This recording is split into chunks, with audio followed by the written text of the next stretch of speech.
안녕하세요. 주일 예배로 나오신 성도님들 반갑습니다. 기도하심으로 말씀 만나기를 시작하겠습니다. 말씀 만남을 통해 하나님의 임재를 만나고 하나님의 가슴을 만나 주님과의 관계가 회복되고 새로워지길 원합니다. 예수님 이름으로 기도합니다. 아멘. 오늘 본문 말씀은 마태복음 12장 15절에서 21절입니다. 핵심 주제는 생명의 열쇠입니다. 생명은 하나님이 주신 것이기에 정말 아름답고 풍성합니다. 그 생명을 누리는 길은 하나님의 가슴을 아는 것입니다. 지식적인 삶이 아니라 야하다. 하나님의 가슴과 하나 되는 것입니다. 본문의 배경을 말씀드리자면 갈릴리 사역의 실패와 종교가 예수님을 배척한 내용입니다. 예수님은 깨달으셨습니다. 말씀을 가르치고 기적 행한다고 되는 것이 아니구나. 십자가 외에는 구원이 없다. 혈육이 구원되는 것은 가르치거나 잘해준다고 되는 게 아니구나 깨달으셨습니다. 그 후에 두 개의 안식일이 충돌합니다. 두 개의 충돌이 일어났다는 것은 유대교에서 안식일이 얼마나 중요한 것인지 말해줍니다. 사람만이 하나님과 하나 될 수 있다는 것을 강조하신 것입니다. 현상 종교법은 절대화시키고 오히려 사람은 그것에 종속시켜버린 안타까움을 표현하신 것입니다. 이곳에서 마태는 3종 목적을 가지고 있습니다. 첫 번째는 복음서를 읽는 사람들에게 갈릴리 사역의 실패를 통해 십자가만이 하나님의 구원이다 라는 것을 이야기합니다. 두 번째로 복음서는 우리에게 종교 생활을 열심히 한다고 되는 것이 아니고 십자가의 삶을 살아라. 자기 십자가를 지고 주님을 따르라는 것을 강조하십니다. 세 번째는 섭리의 신비를 보여주십니다. 하나님의 원리, 말씀이 성육될 때 합력하여 선이 일어나는 것을 보여주십니다. 이때 십자가의 깨달음이 일어나고 외적으로 상황적 일치가 일어납니다. 묵묵히 예수님의 말씀과 역사를 바라보며 신뢰를 쌓아가는 사람들, 주로 세리와 죄인들, 이런 사람들에게는 하나님의 실제가 나타나서 그들의 병이 고쳐지고 온전함이 회복되는 것입니다. 이제 본문으로 들어갑니다. 15절. 예수께서 아시고 거기를 떠나가시니 사람이 많이 쫓는지라. 예수께서 저의 병을 다 고치시고 어디로 떠나시나요? 십자가를 향해서 떠나십니다. 유대교를 배척했기 때문에 복음은 유대교를 넘어 이방을 향해 나아가게 되며 하나님의 실제가 나타납니다. 16절. 자기를 나타내지 말라 경고하셨으니 갈릴리 사역의 실패를 반복해서는 안 된다. 정답 가르쳐주고 말씀 가르치고 이적 행하고 하는 것 다시 반복하지 말아라. 너희는 하나님 아버지 가슴을 만나라 하는 것입니다. 17절에서 20절이 핵심이며 하나님 아버지 가슴 부분입니다. 17절, 이는 선지자 이사야로 말씀하신 바 마태복음은 이사야서의 성육이다. 그럴 만큼 마태는 이사야서를 아주 중요하게 인용합니다. 그래서 직접 인용한 것이 많고 간접적으로 인용한 것도 많습니다. 먼저 마태복음 1장 23절. 보라, 처녀가 잉태하여 아들을 낳을 것이요 그의 이름은 임마누엘이라 하리라 하셨으니 이를 번역한즉 하나님이 우리와 함께 계시다 함이라. 이사야 7장 14절. 그러므로 주께서 친히 징조를 너희에게 주실 것이라. 보라, 처녀가 잉타하여 아들을 낳을 것이요 그의 이름을 임마누엘이라 하리라. 앞의 구절은 마태복음이고 뒤에 나오는 구절은 이사야서입니다. 나중에 노트에 명시된 구절들을 꼭 찾아보셔서 마태의 마음을 만나시면 좋겠습니다. 마태가 이사야서를 그렇게 많이 인용하고 나누고 있는 이유는 유대인과 유대 종교를 향해서 복음서를 썼기 때문입니다. 유대인들은 역사와 운명을 중요하게 생각합니다. 유대인들이 역사에서 가장 중요하게 생각하는 것은 587년 바빌론에게 예루살렘이 멸망한 것입니다. 어떻게 하나님의 신전이 무너지고 하나님의 나라가 망하고 하나님의 백성이 사방으로 흩어질 수 있나 하는 것이었습니다. 이것이 이스라엘 역사 중에서 가장 핵심 부분입니다. 이사야 1장에서 39장을 보면 너희는 종교로 살기 때문에 심판받는다는 것을 1장에서부터 말씀하십니다. 나는 너희의 짐승의 피에 기름에 질렸다. 누가 원했느냐? 마당만 밟는구나. 기억하시지요? 종교이기 때문에 망한다. 이사야 36장에서 39장을 보면 시세기야처럼 훌륭한 왕이 있어도 멸망은 막을 수 없다. 하나님 말씀대로 멸망은 이루어진다 하십니다. 36장에서 39장을 보면 실제적인 멸망 이야기를 하시는데 그전 35장을 보면 하나님의 회복을 말씀하십니다. 35장에서는 하나님이 심판하시지만 심판으로 끝나는 것이 아니라 하나님의 세일을 위한 멸망과 파괴다. 이것을 35장에서 강조하십니다. 마태복음 11장에서는 이사야 35장을 가지고 세례 요한과 메시아가 교통하시지요. 오실 그이가 당신이십니까? 그러니까 돌아가서 이사야 35장이 이루어지고 있다. 요한에게 말하라 하십니다. 세례 요한에 대한 확증이고 확신이 되어주고 평안히 죽음을 맞이할 수 있도록 약속이 이루어지고 있다는 것을 나타내고 계십니다. 18절에서 20절까지 선지자 이사야가 이야기한 회복을 말씀하시는데 마태가 적고 있지만 예수님께서도 여러 번 말씀하셨습니다. 이사야 42장 1절에서 4절은 첫 번째 종의 노래입니다. 이것은 하나님의 말씀을 말씀하시는 것입니다. 이사야서 40장에서 55장까지는 35장의 확대입니다.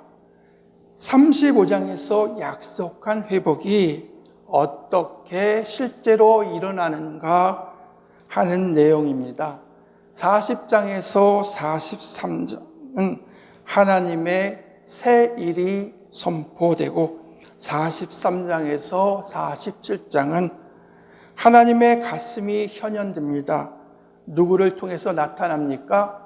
고레스를 통해서입니다. 하나님의 가슴이 현현된다는 것은 종교와 아무런 상관이 없는 것입니다. 고레스는 하나님을 알지 못했습니다. 그렇지만 고레스는 하나님의 가슴을 가진 자이었습니다. 백성들을 잘 살게 해야 된다는 종의 가슴을 가졌기 때문에 고레스를 사용하셨습니다. 48장에서 55장은 회복의 완성, 하나님의 긍휼로 말미암은 구원이 일어난다 하십니다. 여기서 종의 노래가 3번 나옵니다.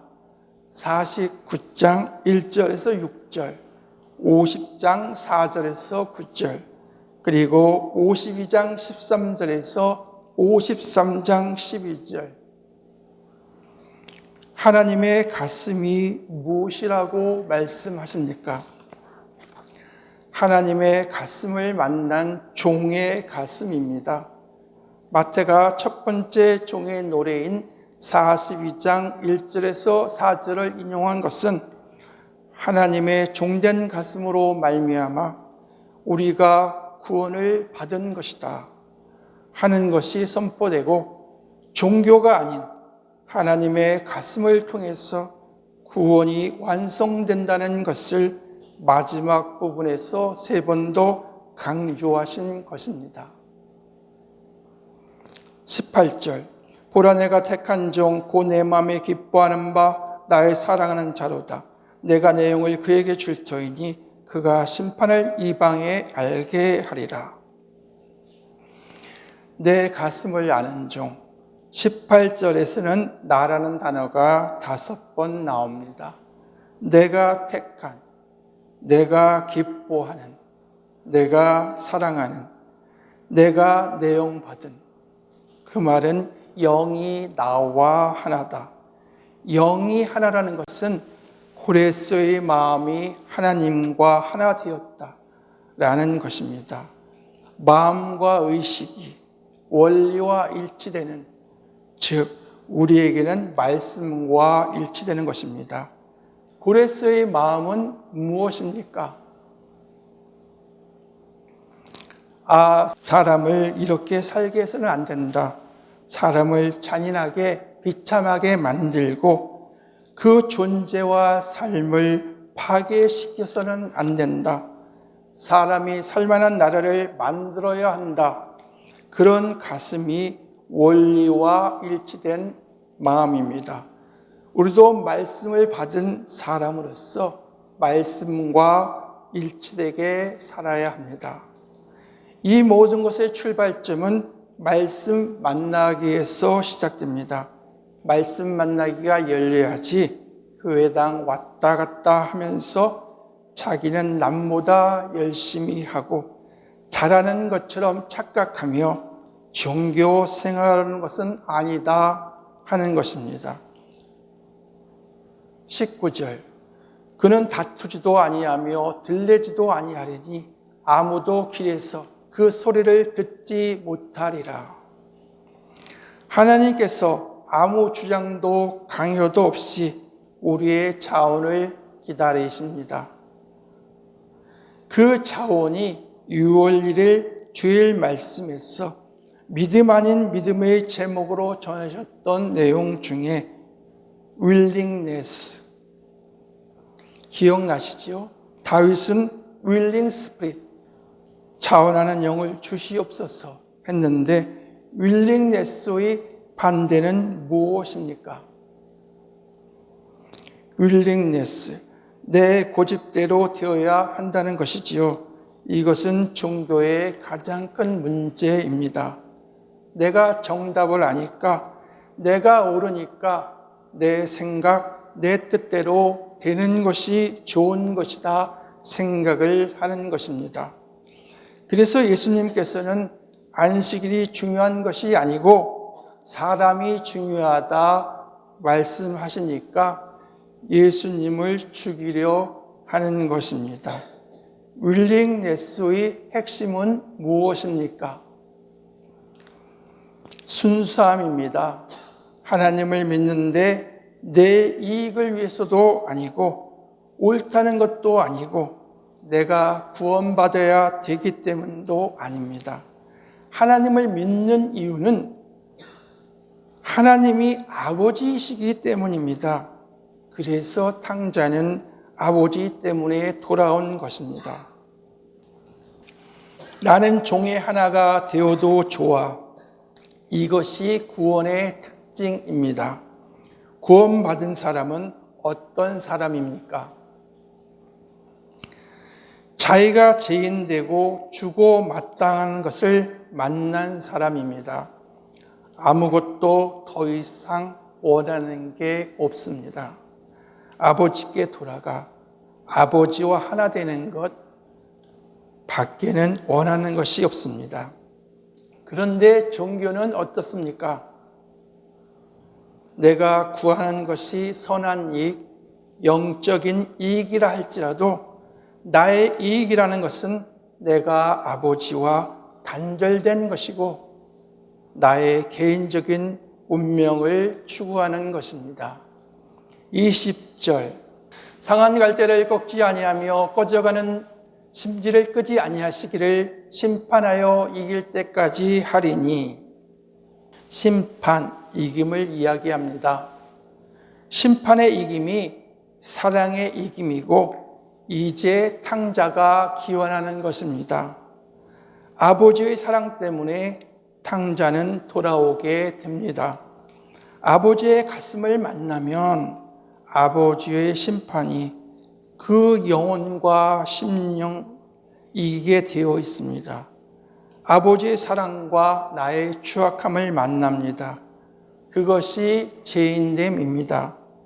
죄인된다는 것은 존재의 절망입니다.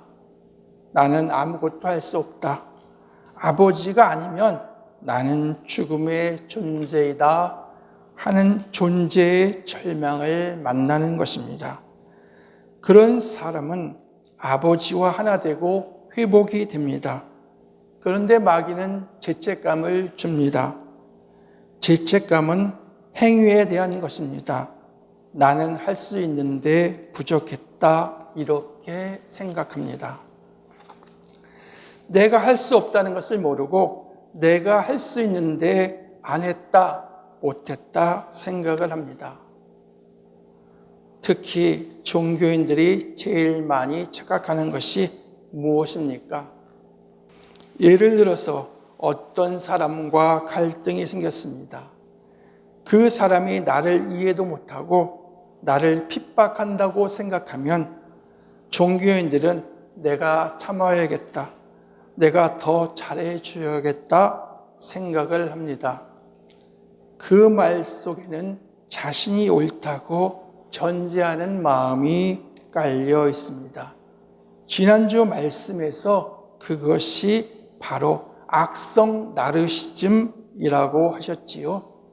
갈등이나 어려움이 생겼을 때 나는 죄인이구나, 이 상황을 악하게 만든 존재는 나구나 라는 깨달음으로 이어지는 것이 아니라 내가 좀 더 잘해주면 되지, 내가 좀 더 옳으면 되지 라는 식으로 마귀의 속은 나르시즘적인 태도를 갖고 있는 경우가 많습니다.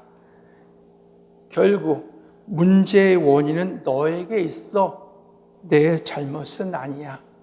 하지만 앞으로 내가 좀 더 잘해볼게 라는 식의 얼핏 보면 겸손한 척 하지만 사실은 자기 정당화의 태도를 보일 수 있습니다.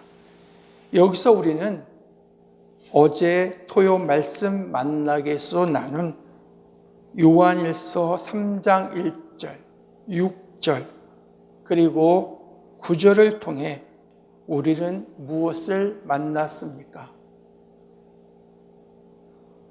어린아이의 역설적인 진리를 만났습니다. 어린아이는 자기가 할 수 있는 것이 아무도 없습니다. 아무것도 할 수 없으면 어떻게 됩니까? 죄도 지을 수 없습니다. 그러니까 willfulness가 죽은 자의 복이 됩니다. 이 사람은 아무것도 할 수 없기 때문에 자기가 작은 것 하나를 했어도 하나님의 은혜로 말미암아 내가 한 것이지 내가 옳아서 한 것이 아니다 말합니다.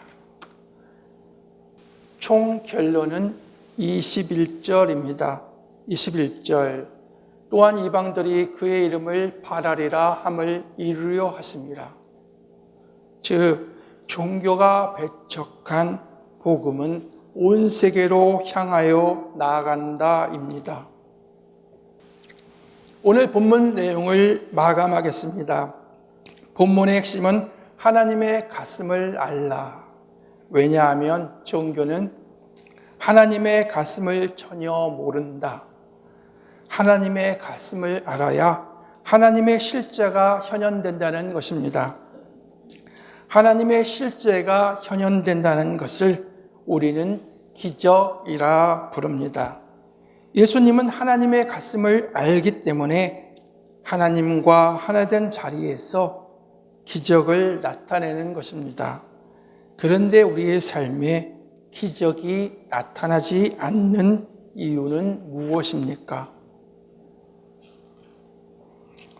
하나님의 실제는 변함이 없으시고 우리가 하나님의 가슴을 알지 못하기 때문에 거짓으로 내 삶을 살다 보니 하나님의 실제와 단절되는 것입니다. 하나님을 알면 나의 거짓이 소멸되고 실제를 만나게 됩니다. 마태복음에서 인용한 이사야 42장 종의 노래에서의 핵심은 하나님의 가슴에는 윌플레스가 없다. 고집이 없다. 하나님은 아무 주장도 강요도 안 하신다. 상한 갈대도 꺾지 않고 꺼져가는 심지도 끄지 아니하신다. 모든 것을 그대로 품는 심판하여 이길 때까지 하십니다. 강요 없이 사랑으로 품으시니까 사랑에 품받은 그 가슴으로 윌플레스가 쓰러져 버립니다.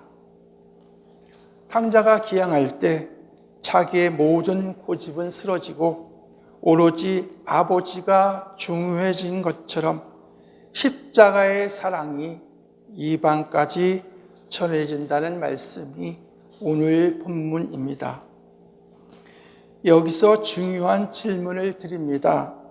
하나님의 가슴을 만난다 또는 느낀다는 것이 무엇입니까? 설명한다 하면 할 수 있겠지만 그런다고 하나님의 가슴을 만나거나 느껴지는 것은 아닙니다. 그래서 하나님의 가슴을 만나고 느껴지는 도움이 될 만한 책 하나를 나누려 합니다. 제목은 연어입니다. 이 연어라는 책에는 어른을 위한 동화라는 부제가 붙어 있습니다. 지은이는 안도연입니다. 헤엄치는 연어를 위에서 내려다보는 눈이 있습니다. 그는 물소리와 연어를 잡아먹으려는 곰의 눈입니다. 그러나 그의 눈으로는 연어를 만날 수 없습니다. 연어와 함께하는 눈, 이 책에서는 그것을 마음의 눈이라 합니다. 옆에서 함께하는 마음의 눈으로 볼 때 연어의 세계와 연어의 이야기를 만날 수 있습니다. 오늘날의 비극은 무엇입니까? 신비는 해석되지 않고 이해될 수 없고 문제거리다 하는 것입니다. 믿음은 확실성으로 전락되어 있습니다. 내가 믿으면 현상적으로 확실한 결과가 나타나야 한다는 것입니다. 성경적 믿음의 대표적인 사람을 보겠습니다. 야곱입니다. 야곱은 죽을 때 어떠했습니까? 애굽의 최고의 농경지, 최고의 가문이 되었고 모든 부와 건세를 가졌음에도 불구하고 모든 것을 다 내려놓고 나를 약속의 땅으로 데려다달라. 너희는 약속의 땅으로 돌아가야 한다 말했습니다. 하나님의 약속은 잡을 수도 없고 보이지도 않고 나타나지도 않음에도 야곱은 애굽의 부와 영화를 내려놓고 약속을 향해서 나아가는 믿음의 소유자이었습니다. 반면 이 시대의 기독교는 교회를 못 봅니다. 숫자만 봅니다. 많이 모이면 좋은 교회이다 생각하는 것과 같습니다. 연어 이야기의 주인공은 은빛 연어입니다. 태어나면서 다른 연어는 다 등이 바다색인데 은빛을 가지고 태어났습니다. 물수리에게도 곰에게도 타겟이 되기가 쉽습니다. 그래서 연호 때의 지도자는 은빛 연호를 한가운데 두고 보호하였습니다. 그러나 은빛 연호는 그것을 좋게 여기지 않았습니다. 자기가 갇혀 있다고 답답함을 느낍니다. 은빛 연호에게는 누나가 있습니다. 누나는 모든 것을 긍정적으로 봅니다. 은빛 연호가 생각할 때는 자기 누나가 긍정적이 아닌데 아무것도 모르니까 그렇다고 생각을 합니다. 은빛 연호는 자기를 보호하고 지키려는 사랑을 간섭으로 느낍니다. 이렇게 은빛 연호의 생애는 시작됩니다. 시간이 흘러 끝내 누나는 은빛 연호를 대신해 물수리의 밥이 됩니다. 자기를 대신해서 죽은 누나를 보면서 삶을 끝까지 잘 살아야겠다고 생각합니다. 누나가 나를 위해서 생명을 준 만큼 내 생명을 지키고 보호하기 위해서 끝까지 잘 살아야겠다고 다짐합니다. 태어난 것으로 회개의 시간이 될 때는 에너지를 비축해야 합니다. 그러므로 고농도의 영양가를 먹습니다. 산란기가 되어 회개할 때는 먹을 수가 없기 때문입니다. 아무리 배가 고파도 절제를 해야 합니다. 연어의 욕망을 가졌을 때 연어가 되는 것이지 마음대로 먹는 고래처럼 욕망을 가진다면 연어가 아니다 합니다. 사람도 마찬가지입니다. 사람이 사람됨으로 살아가야 하는데 더 가지려, 더 잘나려고 하는 것은 마귀의 욕망을 가진 것입니다. 이사야 14장에서 예수님을 시험하는 마귀에게서 나타나듯이 인간이 마귀의 욕망을 가지고 살면 마귀가 되는 것입니다. 눈맑은 연어를 만나서 사랑하게 됩니다. 눈맑은 연어는 은빛 연어를 보호하기 위해서 불곰에게 먹힐 찰나 대신 달려들어서 눈맑은 연어는 상처를 입습니다. 은빛 연어는 물어봅니다. 다친 곳이 아프지 않냐고. 눈맑은 연어는 대답합니다. 네가 아프지 않으면 나도 아프지 않아 라고 말합니다. 사랑입니다. 자식이 아프지 않으면 부모는 아파도 괜찮은 것처럼요. 그 후에 이별의 시간이 옵니다. 헤어진 후 눈맑은 연어를 보고 싶어 합니다. 보고 싶다. 이 말보다 더 간절한 마음은 없을 것입니다. 물수리, 상어, 불곰, 흰곰, 바다사자, 연어잡이, 저인망, 인간의 공해 물질, 그리고 인간의 온갖 위협과 어려움을 겪으면서 초록강에 들어서게 됩니다. 초록강에서 눈맑은 연어를 다시 만납니다. 처음 만났을 당시 은빛 연어는 이렇게 말했습니다.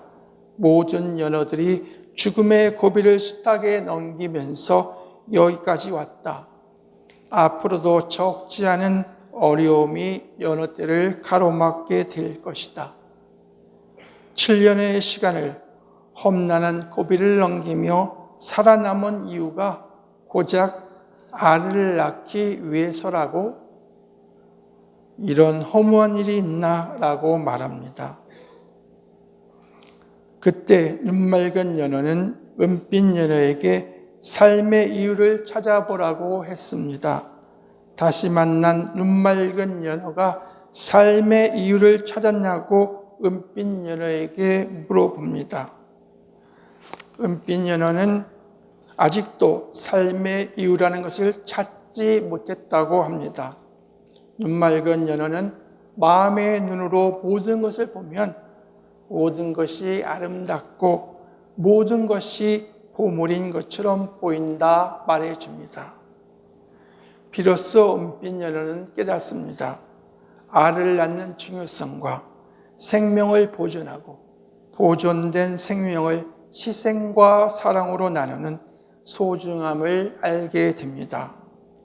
알을 낳으려고 평생 살다니 이 말 속에는 결과만 보는 것입니다. 결과만 보는 것은 거짓에 사로잡히게 됩니다. 결과가 아니라 삶의 순간순간의 소중함과 아름다움을 보지 못하는 사람은 진실을 버리게 되어 있습니다. 드디어 폭포 앞에 도착했습니다. 폭포를 거슬러 올라가는 것은 굉장히 어려운 일입니다.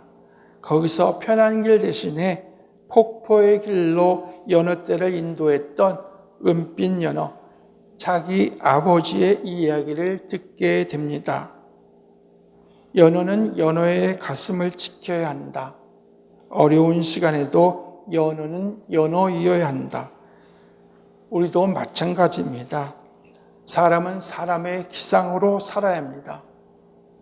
편하고 거짓되고 적당히 살려고 하는 것은 우리가 우리 자신을 버리는 것임을 알아야 합니다. 은빛 연어는 우리를 잡아먹으려는 사람, 곰, 물쓰리 등을 피하고 지나면서 초록강에서만 알을 낳아야 하는 것인가? 다른 강에서 알을 낳을 수도 있지 아니한가? 라며 가슴에서 의문이 일어나기 시작합니다. 한편 다른 마음도 가지고 있습니다. 초록강은 초록강으로서의 존재 가치가 있고 우리가 그 위험과 도전을 만나는 것도 그 자체가 이유가 있고 서로는 서로의 배경이 되어준다는 마음이 들기도 합니다. 강물과 땅, 연어와 인간이 적인 줄 알았는데 모든 세계가 어울려 하나 되는 것을 초록강에서 위험을 뚫고 올라가면서 가슴으로 느끼기 시작합니다. 그런데 여기에서는 여러 가지 갈라진 마음들이 나타납니다. 이론을 내세우는, 기억력을 내세우며 이쪽 길로 가면 편하다, 웅변을 하는 것과 같이 우리는 이 길을 뚫고 나가야 된다는 종교 지식, 운명론, 하늘의 뜻이다. 별 연어들이 다 나와서 한마디씩 합니다. 가장 연어들의 마음을 뺏은 것은 빼빼 마른 이름을 가진 연어가 한 말이었습니다. 폭포를 피해서 쉬운 길로 가는 지름길이 있다는 것입니다. 이 말에 다들 쉬운 길로 가길 원합니다. 이때 은빛 연어가 나섭니다. 연어에게는 연어의 길이 있다. 연어의 길을 버린 연어는 연어가 될 수 없다. 은빛 연어의 이 말에 마음이 모아져서 폭포를 거슬러 살란타로 가기로 결정했습니다. 살란타에 도착했을 때 눈맑은 연어가 삶의 이유를 찾았느냐고 다시 물어봅니다. 그때 은빛 연어는 부끄러움을 느낍니다. 왜냐하면 삶의 이유가 이것이다 하는 것이 없었거든요. 눈맑은 연어는 강바닥에 산란터를 만들고 거기에 알을 낳고 은빛 연어는 수정을 시킵니다. 이 과정이 끝나면 눈맑은 연어와 은빛 연어의 사랑은 이별을 맞이하게 됩니다. 생애의 끝이 오고 죽음이 오는 것입니다. 이 마감되는 자리에서 삶의 이유라는 것은 삶이 전체구나. 무엇을 만들고 보이는 것이 아니고 삶의 순간순간들이 구슬처럼 엮어져서 삶이 되는 것이다. 내가 나됨으로 진실될 수 있는 것, 이것이 삶을 가꾸는 용기이다. 또 나를 품은 삶은 삶 전체의 의미와 가치를 누리고 보람있게 끝을 맺는 것이다 라고 하는 것을 은빛 연하는 가슴으로 깨달아 알게 됩니다. 연어 이야기를 통해서 알 수 있는 것은 하나님의 가슴은 겉으로 보기에는 모순처럼 보이는 현상 속에서 하나의 근원으로 흐르고 있다는 것입니다. 우리가 삶의 겉모습만 보면 모든 게 무의미해 보이고 질서도 없어 보입니다. 하지만 그런 평범한 일상 속에서 깊은 하나님의 신비가 숨겨져 있습니다. 다시 말해 우리가 지금 마주하는 이 순간순간은 그냥 흘러가는 게 아니라 우주와 영혼 전체와 연결되어 있는 시간입니다. 우리가 지금 이 순간을 살아갈 수 있는 것도 영혼의 시간이 처음부터 함께 있었기 때문입니다. 그리고 이 순간이 있기 때문에 영원이라는 시간과도 연결될 수 있는 것이지요. 즉, 지금 눈앞에 보이는 평범한 하루, 어떤 사소한 장면 하나도 우주 전체와 연결된 하나님의 섭리 안에 있고 그 안에서 우리는 하나님이 하시는 일을 보고 경탄하게 되는 것입니다. 땅도 하늘도 강도 물수리와 곰 같은 동물들 그리고 사람들까지 각자가 그 자리에 있어 조화를 이루고 하나님의 세상을 함께 만들어 갑니다. 그렇게 어우러져 살아가는 것, 바로 그게 하나님의 신비를 누리는 삶입니다.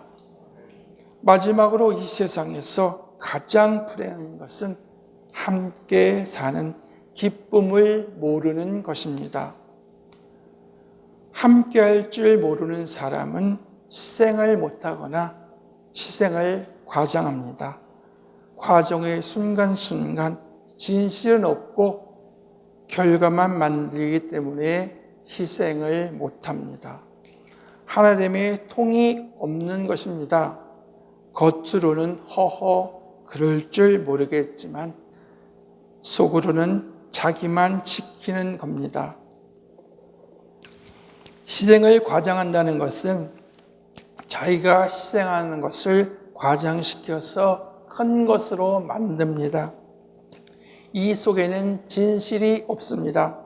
사실 모든 거짓이 이해되지만 하나됨에 있어서 거짓은 저주입니다. 그리스도의 몸된 교회에 나와서도 거짓으로 전혀 희생을 못하고 희생을 과장하려 합니다. 하나됨의 거짓이 되면 하나됨을 스스로 버리는 것입니다.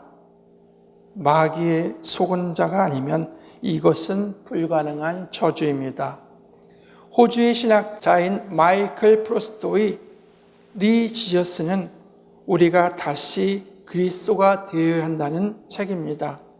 이 외에도 위험한 교회, 바보 예수, 세상을 놀라게 하라, 새로운 교회가 온다, 모범으로 사는 믿음, 그리고 교회로 살기, 이런 책들을 많이 썼습니다.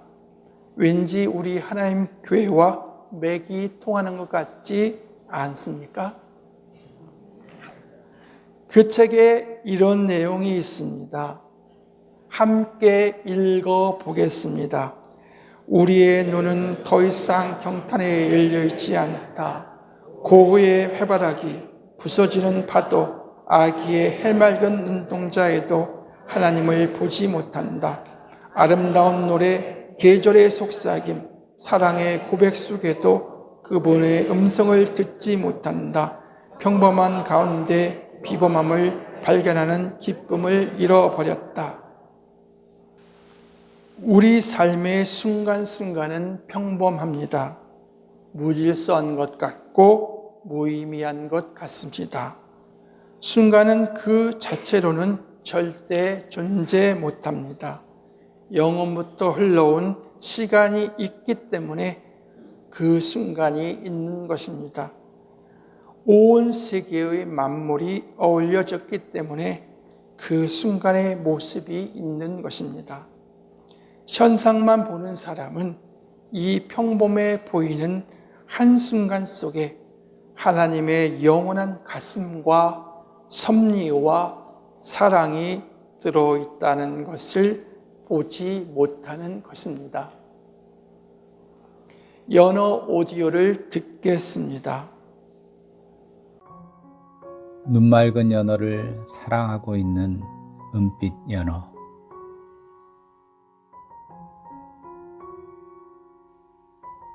은빛 연어의 눈은 자기도 모르는 사이에 또 별들을 올려다보고 있는 것이다.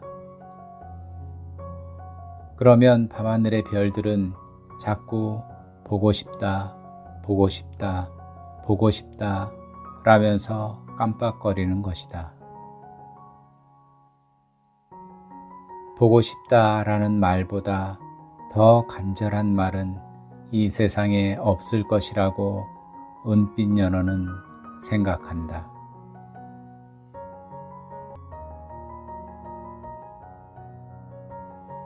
눈맑은 연어가 은빛 연어에게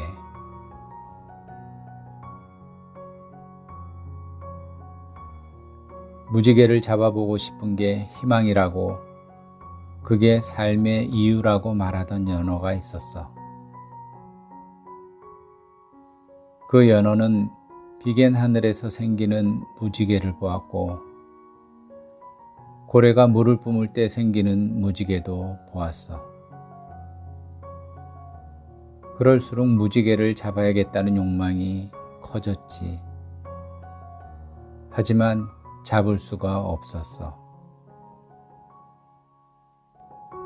잡을만 하면 곧 사라지고 마는 게 무지개거든. 아름다운 것은 멀리 있지 않아. 아주 크기가 큰 것도 아니야. 그리고 그것은 금방 사라지지도 않지.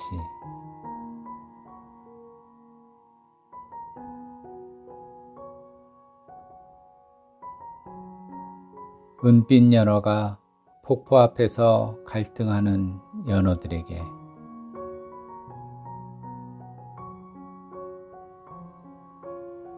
우리가 쉬운 길을 택하기 시작하면 우리의 새끼들도 쉬운 길로만 가려고 할 것이고 곧 거기에 익숙해지고 말 거야. 그러나 우리가 폭포를 뛰어넘는다면 그 뛰어넘는 순간의 고통과 환희를 훗날 알을 깨고 나올 우리 새끼들에게 고스란히 넘겨주게 되지 않을까. 우리들이 지금 여기서 보내고 있는 한순간 한순간이 먼 훗날 우리 새끼들의 뼈와 살이 되고 옹골진 삶이 되는 건 아닐까. 우리가 쉬운 길 대신에 폭포라는 어려운 길을 선택해야 하는 이유는 그것뿐이야.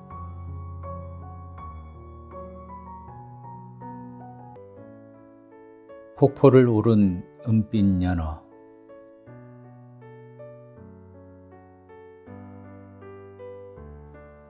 은빛 연어는 깊은 물속에서는 느끼지 못했던 어떤 충만감이 그의 몸을 감싸는 것을 느낀다. 나는 여태 강물과 땅을 두 개로 나누어 생각했다. 강물 속에 연어가 살고 땅 위에는 연어의 적인 인간이 산다고 생각했다. 자연과 인간, 그리고 인간과 연어를 구분지어 생각했다. 그건 너무 경솔한 생각이었다. 나를 감고 흐르는 이 시냇물은 높은 산 위에서부터 수천, 수억 개의 물방울이 모여 이루어진 것이다. 이 시냇물이 더 큰 강이 되고 나아가 바다가 되는 것을 나는 왜 모르고 있었던가?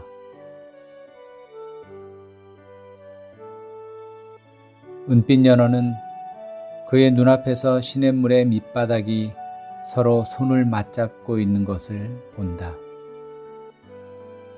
땅과 땅이 손을 맞잡고 물 밑에서 하나가 되어 있다. 그는 또 끊임없이 출렁이는 시퍼런 바다를 생각해 본다. 바다는 지구 위의 모든 대륙과 손을 맞잡고 완전한 하나가 되어 있다. 땅은 물을 떠받쳐주고 물은 땅을 적셔주면서 이 세상을 이루고 있는 것이다.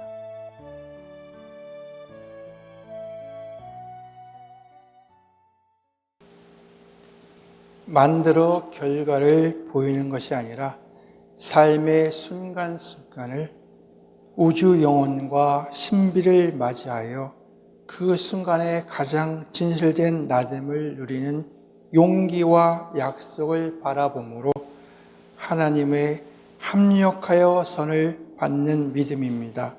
은빛 연어가 알을 낳기 위해 살자니 그것을 위해서 이렇게 고생하면서 초록강으로 굳이 올라가야 되나 하는 것은 은빛 연어에겐 말이 되지 않는 것이었죠. 모든 과정을 눈맑은 연어와 함께 겪어 나가면서 모든 순간순간이 나의 진실로 살게 하는 나를 누리는 순간들이다. 그 누림 없이는 사람들에게 현상해 보이는 소멸하는 껍질 만들기 뿐이다 하는 것을 우리는 연어의 이야기에서 만납니다. 저희가 명제 훈련을 하는데 훈련 중에 이런 것이 하나 있었습니다. 생각이 맞는 것은 실제가 아니므로 좋든 나쁘든 허무로 소멸되게 된다는 명제가 있었습니다.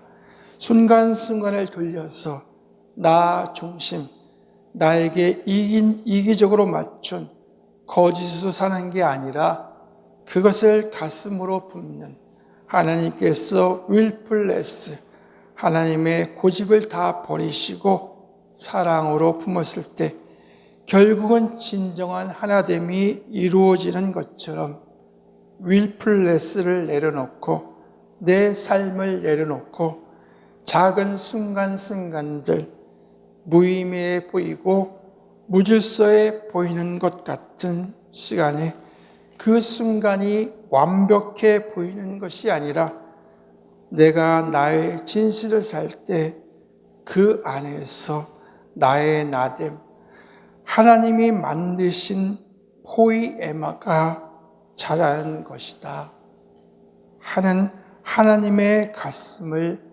오늘 우리는 말씀에서 만났습니다. 오늘 만난 말씀을 가지고 함께 기도하시겠습니다.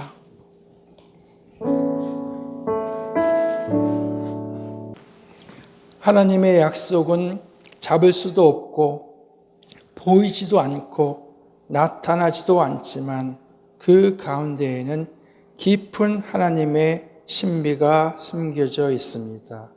그 하나님의 따스한 하나님의 가슴을 만나 복된 삶을 누리는 저희들이 되게 하옵소서. 예수님의 이름으로 기도합니다. 아멘.